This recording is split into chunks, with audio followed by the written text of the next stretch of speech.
எண்ணிக்கை 31 அதிகாரம். மிதியானுக்கு எதிரான புனித போர். ஆண்டவர் மோசேயிடம், இஸ்ரேல் மக்களை முன்னிட்டு மிதியானியரையும் பழிவாங்கு, அதன்பின் நீ உன் மக்களுடன் சேர்க்கப்படுவாய் என்றார். மோசே மக்களிடம் கூறியது, ஆண்டவருக்காக மிதியானியரை பழிவாங்குமாறு அவர்களுக்கு எதிராக செல்லும்படி உங்களிலிருந்து ஆட்களை போருக்கு ஆயத்தப்படுத்துங்கள். இஸ்ரேல் குலங்கள் ஒவ்வொன்றிலிருந்தும் 1000 பேரை போருக்கு அனுப்ப வேண்டும். அப்படியே இஸ்ரேலின் பல்லாயிரத்தவர்களிலிருந்து குலம் ஒன்றுக்கு 1000 வீதம் 12000 பேர் போரிடுவதற்கு தயார் நிலையில் அனுப்பப்பட்டனர். மோசே ஒவ்வொரு குலத்திலிருந்து வந்த 1000 பேரை குரு எலெயாசார் மகன் பினெகாசுடன் போருக்கு அனுப்பினார். அவன் திருத்தல துணைக்கலன்களையும் போரெக்காலங்களையும் கையோடு எடுத்து சென்றார். ஆண்டவர் மோசேக்கு கட்டளையிட்டபடி அவர்கள் மிதியானுக்கு எதிராக போரிட்டு ஆண்கள் அனைவரையும் வெட்டி வீழ்த்தினர். இவ்வாறு வெட்டி வீழ்த்தப்பட்டவர்களைத் தவிர மிதியான் மன்னர்களை அவர்கள் கொன்றனர். மிதியானின் 5 அரசர்கள் ஏலி, ரகேம், சூர், கூர், ரபா ஆகியோர். அத்துடன் பெகோரின் மகன் பிலேயாமை அவர்கள் வாளால் வெட்டி வீழ்த்தினர். இஸ்ரேல் மக்கள் மிதியானின் பெண்களையும் அவர்களின் குழந்தைகளையும் சிறைப்பிடித்தனர். அவர்களுடன் அவர்களின் கால்நடைகள், மந்தைகள் அனைத்தையும் அவர்களின் உடைமைகள் அனைத்தையும் கொள்ளை பொருளாக கவர்ந்து கொண்டனர். அவர்கள் குடியிருந்த இடங்களின் அனைத்து நகர்களையும் அவர்களின் அரண்கள் அனைத்தையும் தீக்கிரையாக்கினர். ஆட்களும் கால்நடைகளும் உட்பட அவர்கள் கொள்ளையடித்தவை, சூறையாடியவை அனைத்தையும் கொண்டு சென்றனர். பின்பு அவர்கள் சிறைப்பிடித்தோர் கொள்ளையடித்தை, சூறையாடியவை ஆகியவற்றை எரிகோவுக்கு எதிரே யோர்தானை எடுத்த மோவாப் சமவெளியில் பாளையத்தில் இருந்த மோசே, குரு எலெயாசார், இஸ்ரேல் கூட்டமைப்பினர் ஆகியோரிடம் கொண்டு சென்றனர். படை திரும்பி வருதல். மோசே, குரு எலெயாசார், மக்கள் கூட்டமைப்பின் தலைவர்கள் அனைவரும் அவர்களை சந்திக்கும்படி பாளையத்துக்கு வெளியே வந்தனர். 1000 100 தலைவர்களாகிய படை தளபதிகள் போர்க்களத்திலிருந்து திரும்பி வந்தபோது அவர்கள் மேல் மோசே சினங்கொண்டார். மோசே அவர்களிடம் கூறியது, பெண்கள் எல்லோரையும் உயிரோடு விட்டுவிட்டீர்களா? பிலேயாமின் சொல் கேட்டு இஸ்ரேல் மக்கள் பெகோர் காரியத்தில் ஆண்டவருக்கு எதிராக இழிவாக நடக்க காரணமாயிருந்தவர்கள் இவர்கள்தானே. அதனால்தான் ஆண்டவரின் மக்கள் கூட்டமைப்பினுள் கொள்ளை நோய் வந்தது. எனவே ஆண் குழந்தைகள் அனைவரையும் இப்போது கொன்றுவிடுங்கள். ஆணுறவு கொண்ட பெண்கள் அனைவரையும் கொன்றுவிடுங்கள். ஆனால் ஆணுறவு கொள்ளாத இளம் பெண்கள் அனைவரையும் உங்களுக்காக உயிருடன் வைத்து கொள்ளுங்கள். உங்களுள்ள ஆளை வெட்டி வீழ்த்திய ஒவ்வொருவனும் தீட்டுப்பட்டதை தொட்டவர்கள் அனைவரும் 7 நாட்கள் பாளையத்துக்கு வெளியே தங்கியிருங்கள். உங்களை நீங்கள் சிறைப்பிடித்தவர்களை 3ஆம் நாளிலும் 7ஆம் நாளிலும் தூய்மைப்படுத்துங்கள். உடைகள், தோல் பொருட்கள், வெள்ளாட்டு ரோம வேலைப்பாடுகள், மரப்பொருட்கள் அனைத்தையும் நீங்கள் தூய்மைப்படுத்த வேண்டும். பின்னர் குரு எலெயாசார் போர்க்களத்திலிருந்து திரும்பி வந்து வீரர்களை பார்த்து கூறியது, ஆண்டவர் மோசேக்கு கட்டளையிட்டு அருளிய திருச்சட்ட நியமம் இதுவே. பொன், வெள்ளி, வெண்கலம், இரும்பு, தகரம், ஈயம் ஆகிய நெருப்பை தாங்கக்கூடிய அனைத்தையும் நீங்கள் நெருப்பிலே போட்டு எடுக்க வேண்டும். அப்பொழுது அவற்றின் தீட்டு அகலும். மேலும் அவை தண்ணீராலும் தூய்மையாக்கப்பட வேண்டும். நெருப்பை தாங்க கூடாதது எதுவோ அதை தண்ணீரில் தோய்த்து தடுக்க வேண்டும். 7ஆம் நாளில் உங்கள் உடைகளை துவைத்து கொள்ள வேண்டும். அப்பொழுது உங்கள் தீட்டு அகலும். நீங்கள் பாளையத்துக்குள் வரலாம்.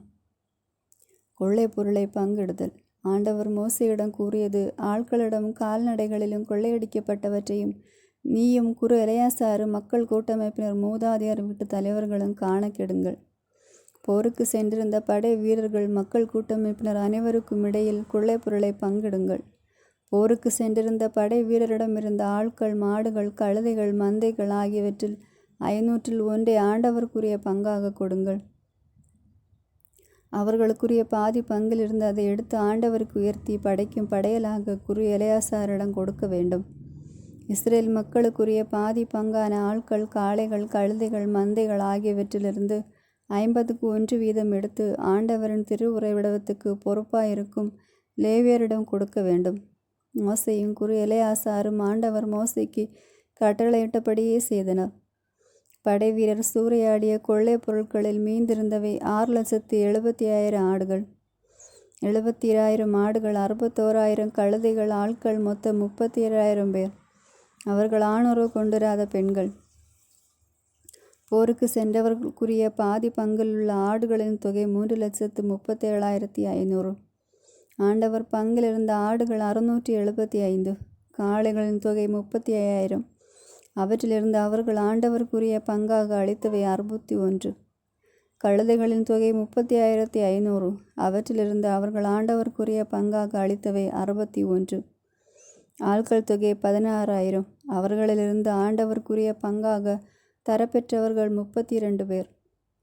ஆண்டவர் மோசேக்கு கட்டளையிட்டபடியே ஆண்டவருக்குரிய பங்காகிய உயர்த்தி படைக்கும் படையலை மோசே குரு எலெயாசாரிடம் கொடுத்தார்.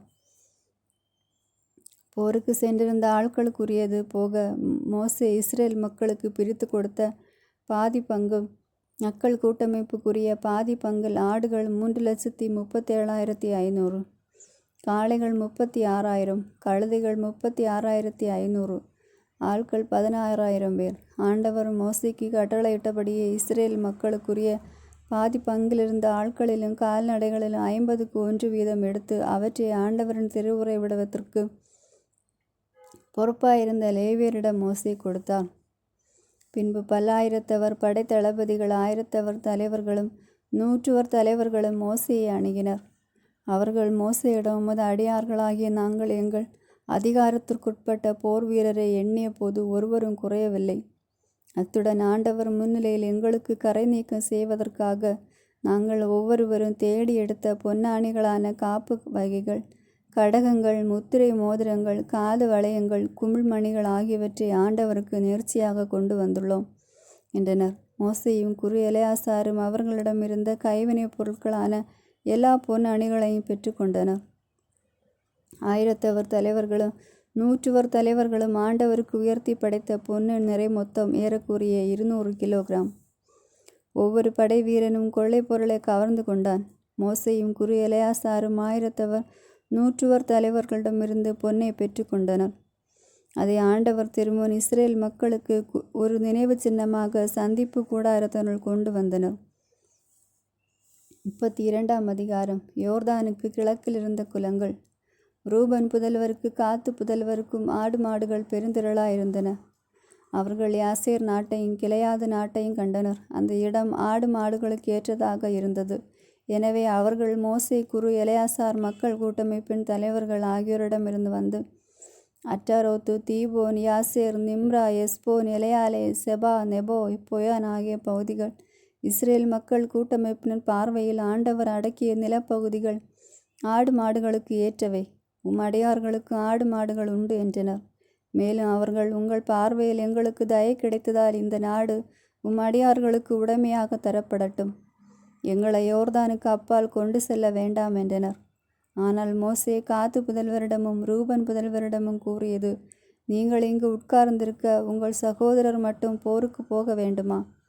ஆண்டவர் தங்களுக்கு கொடுத்த நாட்டுக்குள் செல்லாதபடி ஏன் இஸ்ரேல் மக்களின் நெஞ்சம் துணிவிளக்க செய்கிறீர்கள்? அவர்கள் நாட்டை பார்ப்பதற்கு காதேஸ் பனியாவிலிருந்து நான் உங்கள் மூதாதையாரை அனுப்பிய போது அவர்களும் இவ்வாறே செய்தனர். அவர்கள் எசுக்கோல் பள்ளத்தாக்கினுள் சென்று நாட்டை கண்டபோது ஆண்டவர் அவர்களுக்கு கொடுத்த நாட்டுக்குள் செல்லாதபடி இஸ்ரேல் மக்களின் நெஞ்சம் துணிவிளக்க செய்தனர். அந்நாளில் ஆண்டவருக்கு சினம் மூண்டது. அவர் தம்மேல் ஆணையிட்டு கூறியது, எகிப்திலிருந்து வெளிவந்தவர்களில் 20 அதற்கு மேல வயதுடைய ஒருவரும் நான் ஆபிரகாம், ஈசாக்கு, யாக்கோபு ஆகியோருக்கு கொடுப்பதாக ஆணையிட்டு கூறிய நாட்டினை காண மாட்டார்கள்.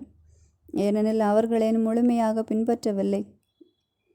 எவூனியனின் புதல்வன் காலேபையும் நூனின் புதல்வன் யோசுவாவும் இதற்கு விதிவிலக்கு. ஏனெனில் அவர்கள் ஆண்டவரை முழுமையாக பின்பற்றியுள்ளனர். அத்துடன் ஆண்டவரின் சினம் இஸ்ரேலுக்கு எதிராக மூண்டது. அவர் இப்பாலை நிலத்தில் 40 ஆண்டுகள் அவர்களை அலைய செய்தார். ஆண்டவர் பார்வையில் தீயனை செய்த தலைமுறை அனைத்தையும் அழியும் மட்டும் இது நடந்தது. இப்போதும் நீங்கள் உங்கள் மூதாதையாருக்கு பதிலாக பாவ மனிதராக எழும்பிவிட்டீர்கள். இஸ்ரேலுக்கு எதிராக உள்ள ஆண்டவரின் கோபக்கனலை இன்னும் கடுமையாக்கி விடுகிறீர்களே.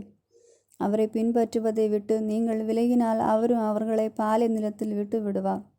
இம்மக்கள் அனைவரையும் நீங்கள் அழிய பண்ணுவீர்கள். பின்னும் அவர்கள் அவரிடம் நெருங்கி வந்து, நாங்கள் இங்கே எங்கள் மந்தைகளுக்கு பட்டிகளையும் தொழுவங்களையும் எங்கள் பிள்ளைகளையும் நகர்களையும் கட்டுவோம். ஆயினும் நாங்கள் இஸ்ரேல் மக்களை அவர்களிடத்திற்கு கொண்டு சேர்க்கும் அளவு அவர்கள் முன்பாக போர்க்களம் தாங்கி செல்ல ஆயத்தமாயிருப்போம். எங்கள் பிள்ளைகள் இந்நாட்டு குடிகளிலிருந்து தங்களை பாதுகாத்து கொள்ளுமாறு அரண்சூழ் நகர்களில் வாழ்வார்கள்.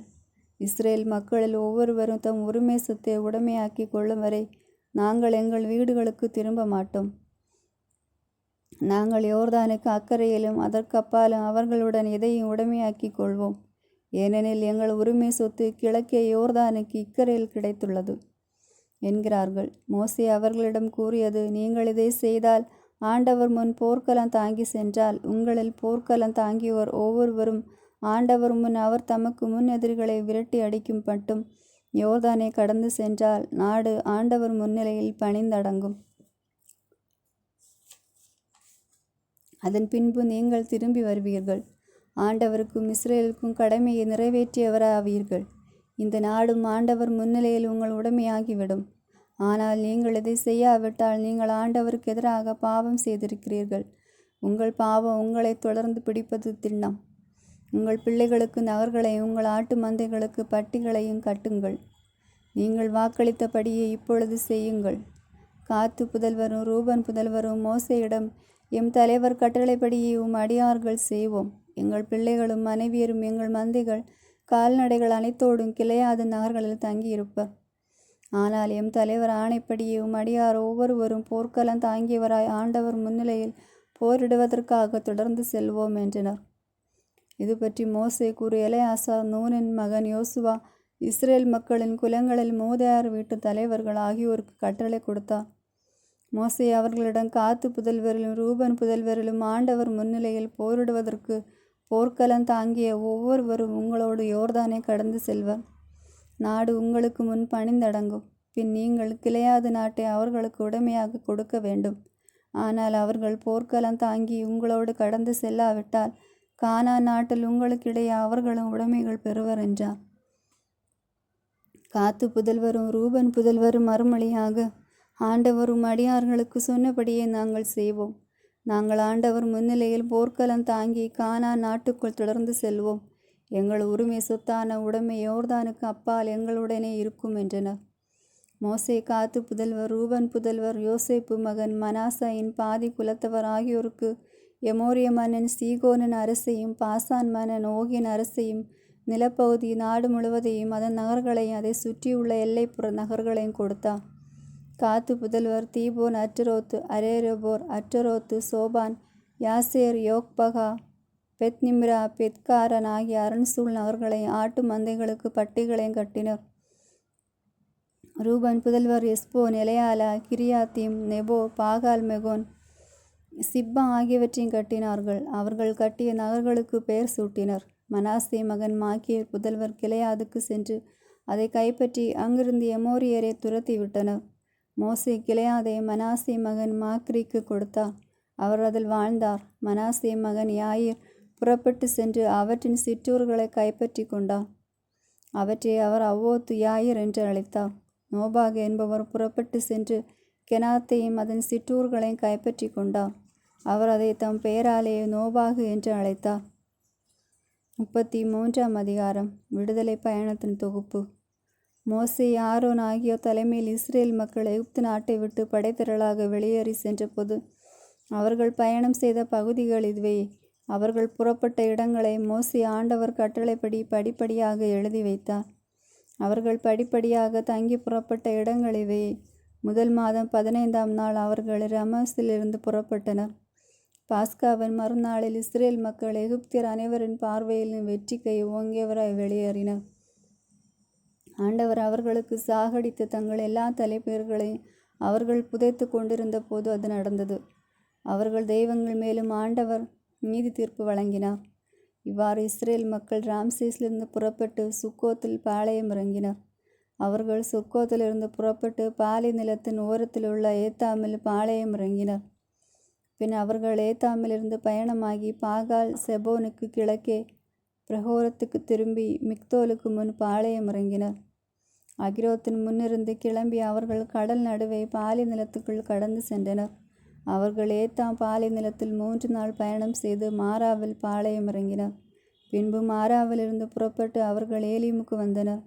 ஏலீமில் 12 நீரூற்றுகளும் 70 பேரீச்சை மரங்களும் இருந்தன. அவர்கள் அங்கே பாளையம் இறங்கினர். அவர்கள் ஏலீமிலிருந்து பயணமாகி செங்கடல் அருகில் பாளையம் இறங்கினர். பின்பு செங்கடலிலிருந்து கிளம்பி அவர்கள் சீன் பாலை நிலத்தில் பாளையமிறங்கினர். அவர்கள் சீன் பாலை நிலத்திலிருந்து புறப்பட்டு தெப்காவில் பாளையமிறங்கினர். அவர்கள் தெப்காவிலிருந்து பயணமாகி ஆலூசில் பாளையமிறங்கினர். அவர்கள் ஆலூசிலிருந்து கிளம்பி ரப்தீமில் பாளையமிறங்கினர். அங்கு மக்களுக்கு குடிக்க தண்ணீர் இல்லை. பின் அவர்கள் ரெபேதீமிலிருந்து புறப்பட்டு சீனாய் பாலை நிலத்தில் பாளையமிறங்கினர். சீனாய் பாலை நிலத்திலிருந்து பயணமாகி அவர்கள் கிப்ரோத் அத்தாவில் பாளையமிறங்கினர். கிப்ரோத் அத்தாவிலிருந்து கிளம்பி அவர்கள் அட்ரோத்தில் பாளையமிறங்கினர். அவர்கள் அட்ரோத்திலிருந்து புறப்பட்டு ரித்மாவில் பாளையமிறங்கினர். பின் அவர்கள் ரித்மாவிலிருந்து பயணமாகி ரிமோன் பாரேஸில் பாளையமிறங்கினர். ரிமோன் பாரேஸிலிருந்து கிளம்பி அவர்கள் லிப்னாவில் பாளையமிறங்கினர். லிப்னாவிலிருந்து புறப்பட்டு அவர்கள் ரிசாவில் பாளையமிறங்கினர்.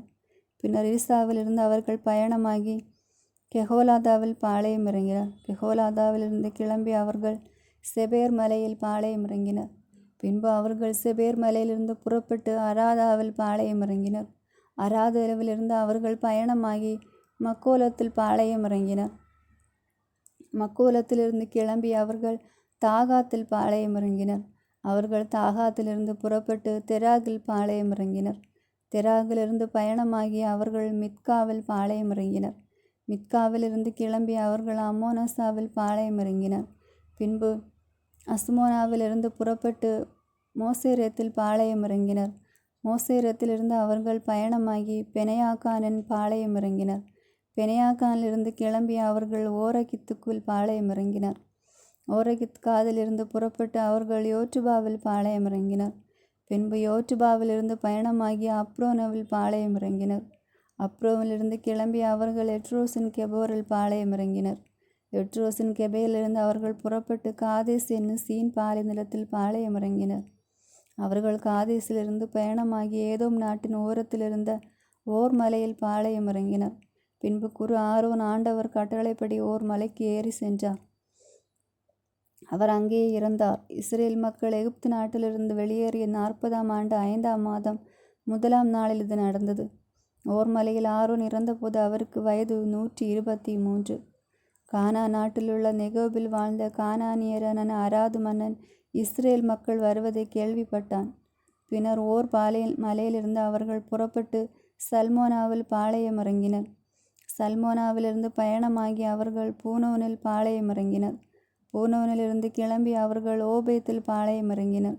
அவர்கள் ஓபேத்திலிருந்து புறப்பட்டு மோவாபின் எல்லையிலுள்ள ஈயாபரிமில் பாளையமிறங்கினர்.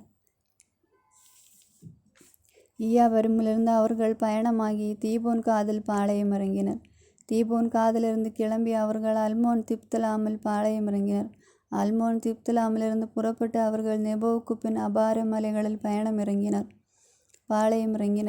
அபாரிம் மலையிலிருந்து அவர்கள் பயணமாகி எரிகோவுக்கு எதிரே யோர்தானை அடுத்த மோவாபு சமவெளியில் பாளையமிறங்கினர். அவர்கள் யோர்தானை அடுத்த மோவாபு சமவெளியில் பெத்தாசோமிலிருந்து ஆபேல் சித்திம் வரை இருந்த பகுதியில் பாளையமிறங்கினர். யோர்தானை கடக்கும் முன் தரப்பட்ட அறிவுரைகள். எரிகோவுக்கு எதிரே யோர்தானை அடுத்த மோவாபு சமவெளியின் ஆண்டவர் மோசேயிடம் கூறியது: நீ இஸ்ரேல் மக்களிடம் சொல், யோர்தானை கடந்து நீங்கள் கானா நாட்டுக்குள் செல்லுகையில் உங்கள் முன்னிலிருந்து நாட்டின் குடிகள் அனைவரையும் துரத்தி விடுங்கள். அவர்களில் செதுக்கிய சிலைகள் அனைத்தையும் அழித்து விடுங்கள். அவர்களின் வார்ப்பு படிமங்கள் அனைத்தையும் உடைத்து விடுங்கள். நீங்கள் நாட்டை உடைமையாக்கி அதில் குடியிருப்பீர்கள். நீங்கள் உடைமையாக்கி கொள்ளும்படி அதை உங்களுக்கு தந்துள்ளேன். உங்கள் குடும்பங்கள் வாரியாக திருவிழச் சீட்டு போட்டு நீங்கள் நாட்டை உடைமையாக்கி கொள்ளுங்கள். குலங்களுள் பெரியவற்றுக்கு கூட்டியும் சிறியவற்றுக்குள் குறைத்தும் உரிமை சொத்து வழங்க வேண்டும். எவ்விடத்திற்காக ஒருவனுக்கு சீட்டு விழுகிறதோ அது அவனுக்குரியது. உங்கள் மூதாதையரின் குலங்களின்படியே நீங்கள் உரிமை சொத்து பெறுவீர்கள்.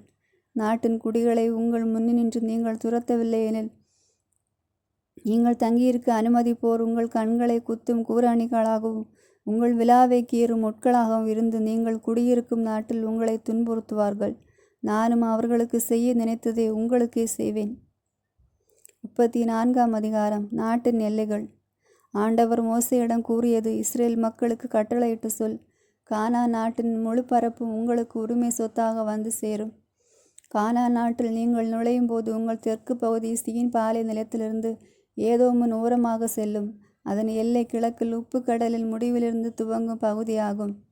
அந்த எல்லை அக்ரமே மேட்டுக்கு தெற்கே சுற்றி சீனை தாண்டி காதேசு பர்னேயாவுக்கு தென்புறத்தை அடையும். பின் அது அட்சராதரத்திற்கு சென்று அட்சோமோன் ஓரமாக கடந்து செல்லும்.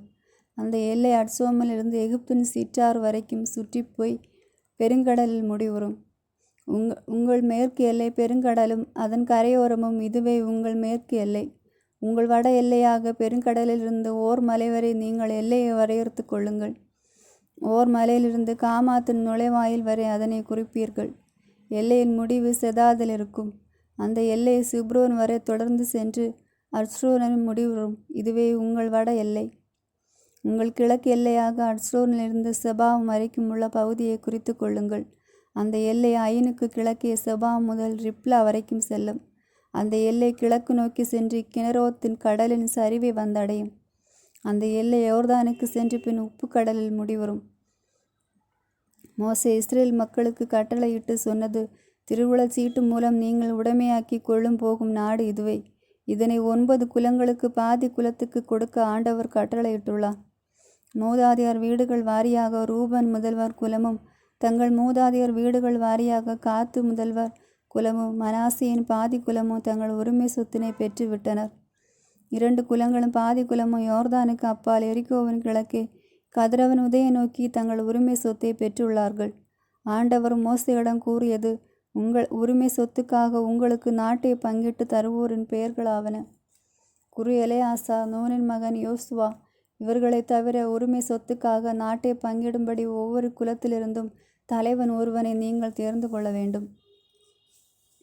அவர்களின் பெயர்கள்: யூதா குலத்திலிருந்து எபுனேயின் மகன் காலேபு, சிமியோன் மக்களின் குலத்திலிருந்து அமீகுன் மகன் செமுவேல், பென்யமீன் குலத்திலிருந்து கிஸ்லோனின் மகன் எலிதாது, தான் மக்களின் குலத்திலிருந்து வரும் தலைவன் யோக்லின் மகன் புக்கி, யோசேப்பின் மக்களில் மனாசே புதல்வர் குலத்திலிருந்து வரும் தலைவன் எப்ரோத்தின் மகன் கன்னியேல், எப்ராஹிம் புதல்வர் குலத்திலிருந்து வரும் தலைவன் சிப்தானின் மகன் கெமுவேல், செபுலோன் புதல்வர் குலத்திலிருந்து வரும் தலைவன் பர்னாக்கின் மகன் எலசாபான், இசாக்கார் புதல்வர் குலத்திலிருந்து வரும் தலைவன் அசாரின் மகன் பல்தியேல், ஆசேர் புதல்வர் குலத்திலிருந்து வரும் தலைவன் செலோமின் மகன் அகிகூத்து, நப்தலி புதல்வர் குலத்திலிருந்து வரும் தலைவன் அமிகூத்தின் மகன் பெதாவெல்.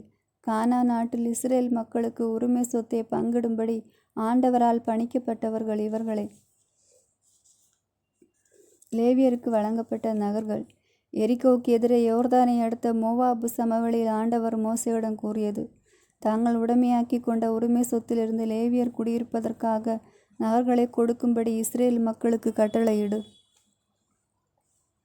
அவற்றுடன் நகர்களை சுற்றியுள்ள மேய்ச்சல் நிலங்களை நீங்கள் லேவியருக்கு கொடுக்க வேண்டும். இந்நகரில் அவர்கள் தங்கி இருப்பர். இவற்றின் மேய்ச்சல் நிலங்கள் அவர்கள் கால்நடைகளுக்கும் மந்தைகளுக்கும் வீட்டு விலங்குகள் அனைத்திற்கும் ஏற்றதாக இருக்கும். நீங்கள் லேவியருக்கு கொடுக்கும் மேய்ச்சல் நிலங்கள் நகரின் சுவரை சுற்றிலும் 1000 முழ அகலமாயிருக்கும். நகருக்கு வெளியில் கிழக்கே 2000 முழமும், தெற்கே 2000 முழமும், மேற்கே 2000 முழமும், வடக்கே 2000 முழமும் நீங்கள் அளக்க வேண்டும். இதன் நடுவே இருக்கும் நகர்களுக்கு இது மேய்ச்சல் நிலமாகும்.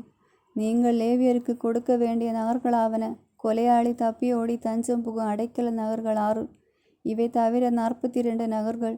மேய்ச்சல் நிலங்கள் உட்பட நீங்கள் லேவியருக்கு கொடுக்கும் மொத்த நகர்கள் 48. இஸ்ரேல் மக்களின் உடைமையில் இருந்து நீங்கள் கொடுக்கும் நகர்களை பொறுத்தவரை குலங்களில் பெரியவற்றிலிருந்து மிகுதியாகவும் சிறியவற்றிலிருந்து குறைவாகவும் கொடுக்க வேண்டும். ஒவ்வொரு குலமும் உடைமையாக்கியுள்ள உரிமை சொத்தின் விகிதப்படி அதன் நகர்களை லேவியருக்கு கொடுக்க வேண்டும். அடைக்கல நகர்கள். ஆண்டவர் மோசேயிடம் கூறியது, இஸ்ரேல் மக்களிடம் சொல், நீங்கள் யோர்தானை கடந்து கானான் நாட்டுக்குள் நுழையும் போது உங்களுக்காக அடைக்கல நகர்களை தேர்ந்து கொள்ளுங்கள். தற்செயலாய் ஓர் ஆளை கொல்பவன் எவனும் அங்கே ஓடி சென்று புகலிடம் பெறுவான். இந்த நகர்கள் பழி வாங்குவனிடமிருந்து உங்களுக்கு பாதுகாப்பை தரும். இதனால் கொலை செய்தவன் நீதி தீர்ப்புக்காக மக்கள் கூட்டமைப்புக்கு முன்னிற்கும் முன்னரே அவன் சாக வேண்டியதில்லை. நீங்கள் கொடுக்கும் நகர்கள் 6 அடைக்கல நகர்களாயிருக்கும். யோர்தானுக்கு அப்பால் 3 நகர்களும், கானான் நாட்டுக்குள் 3 நகர்களும் நீங்கள் அடைக்கல நகர்களாக கொடுக்க வேண்டும். இந்த 6 நகர்களும் இஸ்ரேல் மக்களுக்கும் அந்நியருக்கும் அவர்களிடையே தற்காலிகமாக தங்கியிருப்போருக்கும் அடைக்கல நகர்களாயிருக்கும். தற்செயலாய் ஓர் ஆளை கொல்பவன் எவனும் அங்கே ஓடி சென்று புகலிடம் பெறலாம். ஆனால் அவன் ஒரு இரும்பு கருவியினால் ஒருவனை அடிக்க அவன் இறந்தால் அவன் ஒரு கொலைகாரன். அந்த கொலைகாரன் கொல்லப்பட வேண்டும். ஒரு மனிதன் சாகும்படி கையில் ஒரு கல்லை வைத்து அடித்து அவன் இறந்தாலும் அவன் ஒரு கொலைகாரனே. அந்த கொலைகாரனும் கொல்லப்பட வேண்டும். அல்லது ஒரு மனிதன் சாகும்படி கையில் மர ஆயுதம் ஒன்றை வைத்து அவனை அடித்து அவன் இறந்தாலும் அவன் ஒரு கொலைகாரனே. அந்த கொலைகாரனும் கொல்லப்பட வேண்டும். இரத்தப்பழி வாங்குவோன் தான் கொலைகாரனை கொல்ல வேண்டும். அவனை சந்திக்கும் போது அவன் அவனை கொல்ல வேண்டும். மேலும் பகை முன்னிட்டு அவன் அவனை விழத்தள்ளினால் அல்லது பதுங்கி இருந்து எறிந்து அவன் மடிந்தால் அல்லது பகை முன்னிட்டு அவன் அவனை கையினால் அடித்து அவன் மடிந்தால் அடித்தவன் கொல்லப்பட வேண்டும். அவன் ஒரு கொலைகாரன். இரத்தப்பழி வாங்குவோன் கொலைகாரனை சந்திக்கும் போதே அவனை கொன்றுவிட வேண்டும். ஆயினும் பகை ஏதுமின்றி திடீரென்று அவனை கீழே விழத்தள்ளி அல்லது பதுங்கி இராமலே எதையாவது அவன் மேல் எறிந்து கொலைகாரனுக்கும் இரத்தப்பழி வாங்குவோனுக்கும் இடையில் இந்த நீதி தீர்ப்புகளை கொண்டு மக்கள் கூட்டமைப்பு தீர்ப்பு வழங்க வேண்டும். மக்கள் கூட்டமைப்பினர் இரத்தப்பழி வாங்குவோன் கையிலிருந்து கொலைகாரனை காப்பாற்ற வேண்டும். அவன் ஓடி தஞ்சம் புகுந்த அடைக்கல நகருக்கு மக்கள் கூட்டமைப்பினர் அவனை திரும்ப கொண்டு வர வேண்டும். தூய தைலத்தால் நிலைப்படுத்தப்பட்ட தலைமை குரு இறக்கும் மட்டும் அவன் அதில் தங்குவான். ஆனால் அவன் ஓடி தஞ்சம் புகுந்திருந்த அடைக்கல நகரின் எல்லைக்கு அப்பால் எப்போதாவது போயிருந்து அவனை இரத்தப்பழி வாங்குவோனின் அடைக்கல நகரின் எல்லைகளுக்கு வெளியே கண்டு அவனை வெட்டினால் இரத்தப்பழி வாங்குவோன் மேல் பழி இராது. ஏனெனில் அவன் தன் தலைமை குரு இறக்கும் வரை தன் அடைக்கல நகரில் தான் தங்கியிருக்க வேண்டும். தலைமை குரு இறந்த பின்னர் தான் அந்த கொலைகாரன் தனக்குரிய நாட்டுக்கு திரும்பி செல்லலாம். என்றும் எங்கும் உங்களுக்கு இதுவே நீதி நியமம். எவனாவது இன்னொருவனை கொன்றால் சாட்சிகளின் வாக்குமூலம் முன்னிட்டு கொலைகாரன் கொல்லப்பட வேண்டும். ஆனால் ஒரே சாட்சியின் கூற்றை வைத்து ஒருவனும் கொல்லப்படக்கூடாது. மேலும் மரண தண்டனைக்குரிய கொலைகாரன் ஒருவனின் உயிருக்காக ஈட்டுத்தொகை எதுவும் நீங்கள் வாங்க வேண்டாம். அவன் கொல்லப்படத்தான் வேண்டும். அடைக்கல நகருக்குள் ஓடி தஞ்சம் புகுந்துவிட்டு தலைமை குரு இறக்கும் முன் தனக்குரிய நாட்டில் குடியிருக்கும்படி ஒருவன் திரும்பி சென்றால் அவனிடமிருந்து ஈட்டுத்தொகை எதுவும் நீங்கள் வாங்க வேண்டாம். நீங்கள் வாழும் நாட்டை தீட்டுப்படுத்தாதீர்கள். இரத்தம் நாட்டை தீட்டுப்படுத்தும். நாட்டுக்காக அதில் சிந்தப்பட்ட இரத்தத்திற்காக அதனை சிந்தினவனின் இரத்தமை ஈடு செய்ய முடியும். நீங்கள் வாழும் நாட்டை நீங்கள் கரைப்படுத்தவே கூடாது. நான் அதன் நடுவில் வாழ்கிறேன். நானே இஸ்ரேல் மக்கள் நடுவில் வாழும் ஆண்டவர். 36ஆம் அதிகாரம். மணமுடித்த பெண்களின் உரிமை சொத்து. யோசேப்பு புதல்வரை சார்ந்த குடும்பங்களில் மனாசே மகனான மாக்கீரின் புதல்வனான கிளையாதின் மைந்தரது குடும்பத்தை சார்ந்த மூதாதையர் வீடுகளின் தலைவர்கள் மோசேயிடம் இஸ்ரேல் மக்களின் மூதாதையர் வீட்டு தலைவர்களாகிய பெரியோர்களிடமும் சென்றனர். அவர்கள் கூறியது, இஸ்ரேல் மக்களின் உரிமை சொத்துக்காக நாட்டை திருவுளச்சீட்டு முறையில் கொடுக்கும்படி ஆண்டவர் எம் தலைவராகிய உமக்கு கட்டளையிட்டார். எம் சகோதரன் செலயாபுகாதின் உரிமை சொத்தை அவர் புதல்வியருக்கு கொடுக்கும்படியும் ஆண்டவரால் உமக்கு கட்டளையிடப்பட்டது. ஆனால் இஸ்ரேல் மக்களின் வேறு குலங்களின் புதல்வர்களை அவர்கள் மனம் முறித்தால் அவர்களின் உரிமை சொத்து எங்கள் மூதாதையர் உரிமை சொத்திலிருந்து எடுக்கப்பட்டு அவர்களுக்கு சொந்தமான குலத்தின் உரிமை சொத்துடன் சேர்க்கப்பட்டுவிடும். இவ்வாறு திருவுளச்சீட்டால் எங்களுக்கு கிடைத்த உரிமை சொத்து குறைய நேரிடும். அத்துடன் இஸ்ரேல் மக்களுக்கு மீட்பின் ஆண்டு வரும்போது அவர்கள் உரிமை சொத்து அவர்களுக்குரிய குலத்தின் உரிமை சொத்துடன் சேர்க்கப்படும். இவ்வாறு அவர்களின் உரிமை சொத்து எங்கள் மூதாதையரின் உரிமை சொத்திலிருந்து குறைய நேரிடும். மோசே ஆண்டவரின் வார்த்தைப்படியே மக்களுக்கு கட்டளையிட்டு கூறியது, யோசேப்பு புதல்வரின் குலம் கூறுவது சரியே. செலப்காதின் புதல்வியரை குறித்து ஆண்டவர் கட்டளையிடுவது இதுவே, தாங்கள் விரும்பியோரை அவர்கள் மனம் முடிக்கட்டும். ஆனால் தங்கள் தந்தையின் குல குடும்பத்திற்குள் மட்டுமே அவர்கள் மனம் முடிக்க வேண்டும். இஸ்ரேல் மக்களின் உரிமை சொத்து ஒரு குலத்திலிருந்து இன்னொன்றுக்கு மாற்றப்படக்கூடாது. இஸ்ரேல் மக்கள் ஒவ்வொருவரும் தங்கள் மூதாதையர் குல உரிமை சொத்தையை பற்றி கொண்டிருக்க வேண்டும். இஸ்ரேல் மக்களில் எந்த ஒரு குலத்திலும் உரிமை சொத்தில் உடைமை கொண்ட ஒவ்வொரு பெண்ணும் தன் தந்தையின் குலத்தில் உள்ள குடும்ப ஒன்றிலேயே மனைவி ஆவாள். இதனால் இஸ்ரேல் மக்களில் ஒவ்வொருவரும் தங்கள் மூதாதையர் உரிமை சொத்தை உடைமை கொண்டிருப்பர். எனவே ஒரு குலத்திலிருந்து இன்னொன்றுக்கு எந்த உரிமை சொத்து மாற்றப்படக்கூடாது. இஸ்ரேல் மக்களின் குலங்கள் ஒவ்வொன்றும் தன் உரிமை சொத்தையை பற்றி கொண்டிருக்க வேண்டும். ஆண்டவர் மோசேக்கு கட்டளையிட்டபடியே செலப்காதின் புதல்வியர் செய்தனர். செலப்காதன் புதல்வியரான மக்லா, திர்சா, ஓக்லா, மில்கா, நோவா ஆகியோர் தங்கள் தந்தையரின் சகோதரர் புதல்வியரை மணந்தனர். அவர்கள் யோசேப்பின் மகனான மனாசேயின் புதல்வர் குடும்பங்களில் மணம் புரிந்தனர். எனவே அவர்களின் உரிமை சொத்து அவர்கள் தந்தையர் குலம் குடும்பத்திற்கே சொந்தமாயிருந்தது. எரிகோக்கு எதிரே யோர்தானை அடுத்துள்ள மோவாபு சமவெளியில் இஸ்ரேல் மக்களுக்கு மோசே வழியாக ஆண்டவர் விதித்த கட்டளைகளும் நீதி சட்டங்களும் இவை. ஆமேன். God bless you.